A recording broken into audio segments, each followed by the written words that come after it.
I used to be the daughter they were proud of, until I gave it all up to keep our world from falling apart. My name is Catherine Vale, and for a long time, I was the family's silent backbone, the one who gave everything without asking for anything in return. It wasn't always this way. I was the golden child once. Straight A's valedictorian, full scholarship to law school. My acceptance letter was taped to the fridge like a family heirloom. My little sister Lena, all braces and wide-eyed wonder back then, used to follow me around saying, "I want to be just like you." Funny how quickly admiration turns into resentment. Everything changed when I was 22. Mom got sick. Dad tried to downplay it, pretending it was something she'd bounce back from. But I knew better. I deferred my law school admission just one semester. I told myself to take care of her. One semester became a year. Then Mom was gone, slipping away like a breeze through a cracked window. And just like that, I wasn't a future attorney anymore. I was a full-time caregiver, cook, and makeshift nurse for a father who couldn't speak through his grief. Lena didn't stay.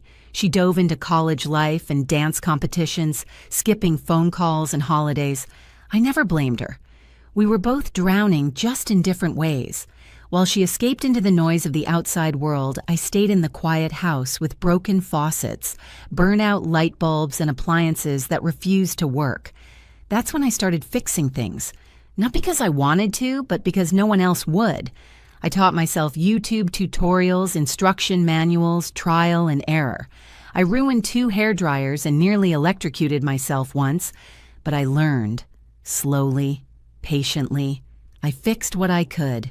Eventually it became more than survival. It became skill, then purpose, then a business.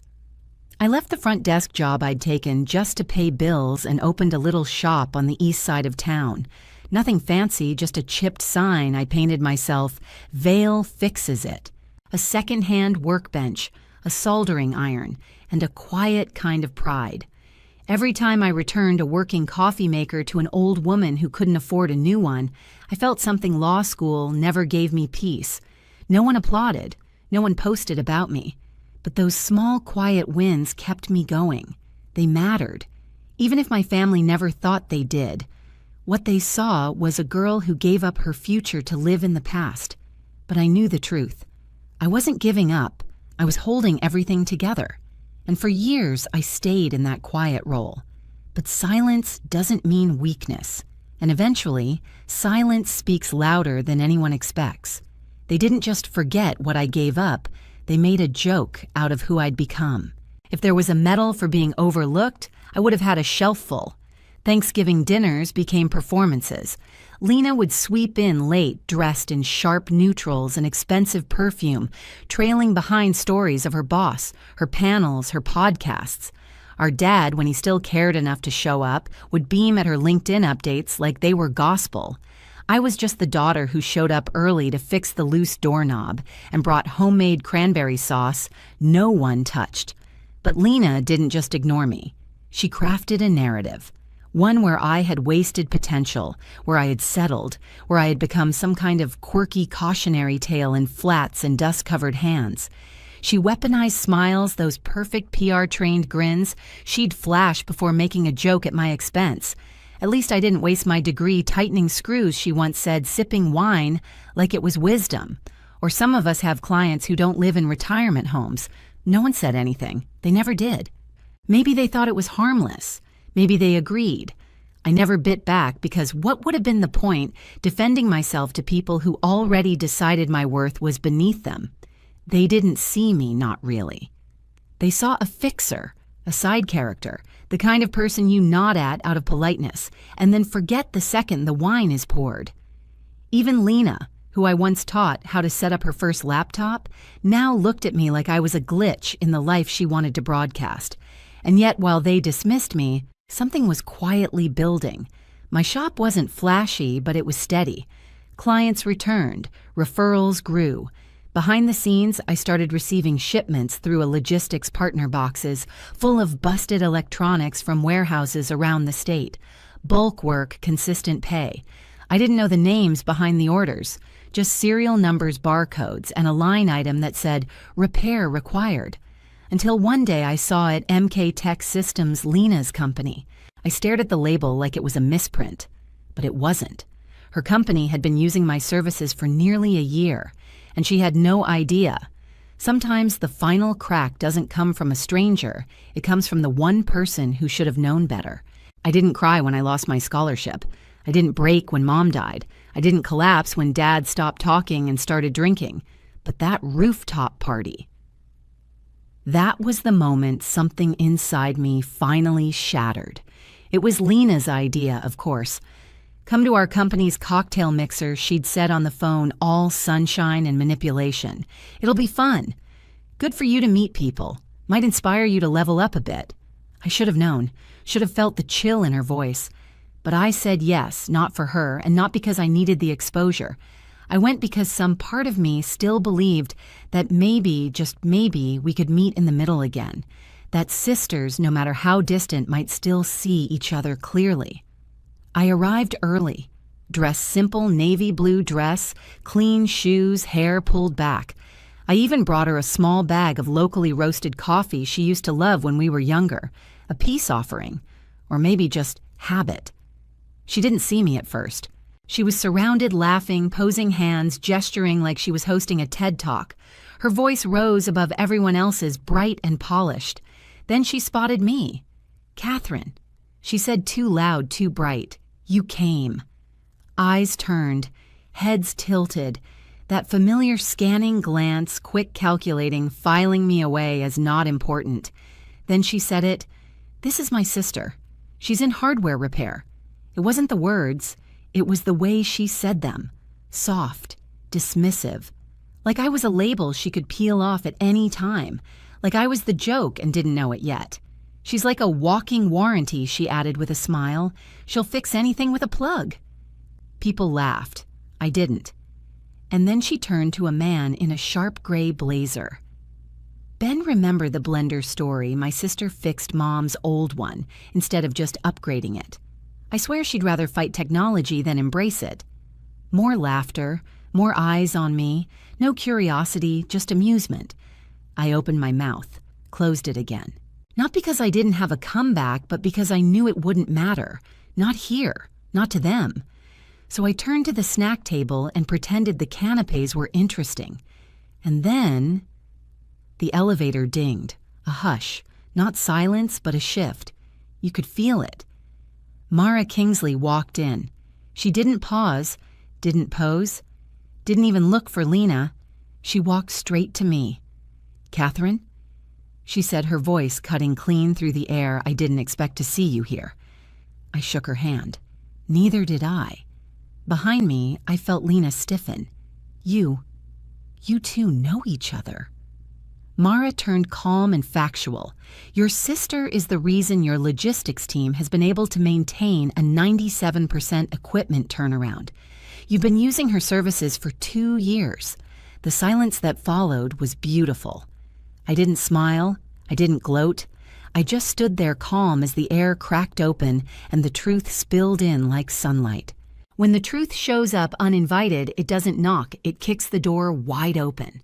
Mara Kingsley's words didn't just silence the room, they rewrote it. Lena blinked, mouth slightly open.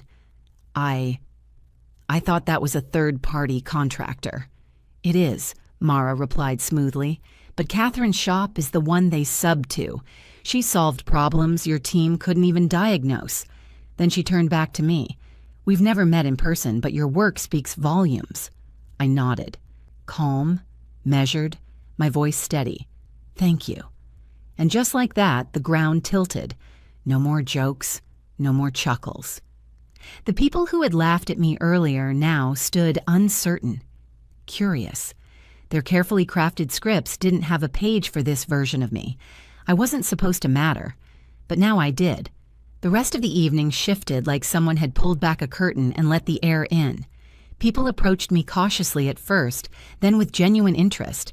They asked about my shop, the work, how I got started. I answered plainly. No bravado, no embellishment, just truth. Because the truth was enough. Later, Mara passed by again, this time with a drink in hand and something softer in her expression. "You've got a good eye," she said. I've looked at your diagnostics. Your team solves things our engineers walk away from. I have good people, I replied. She smiled. And good instincts. I value precision and loyalty. If you ever want to skip the middleman, let me know. She slipped a sleek card into my hand, embossed elegant corporate. I didn't look at it. I didn't need to. Lena stood a few feet away, still watching. I walked toward her slowly. She didn't run. She didn't smirk. She didn't say a word. Until I got close enough. I didn't know she said quietly. I know I replied. She looked at me, really looked, maybe for the first time in years. I didn't mean to embarrass you, she added. Yes, you did, I said. Not cruelly, just plainly. You just didn't expect it to backfire. She flinched, a little, but didn't deny it. There was a silence. It didn't feel cold, just honest. I've worked hard to get where I am, she said. You dropped everything. You just settled. No, I said.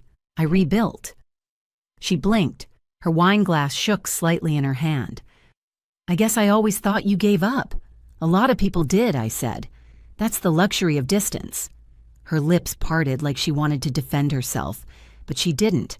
Did you come tonight to prove something, she whispered?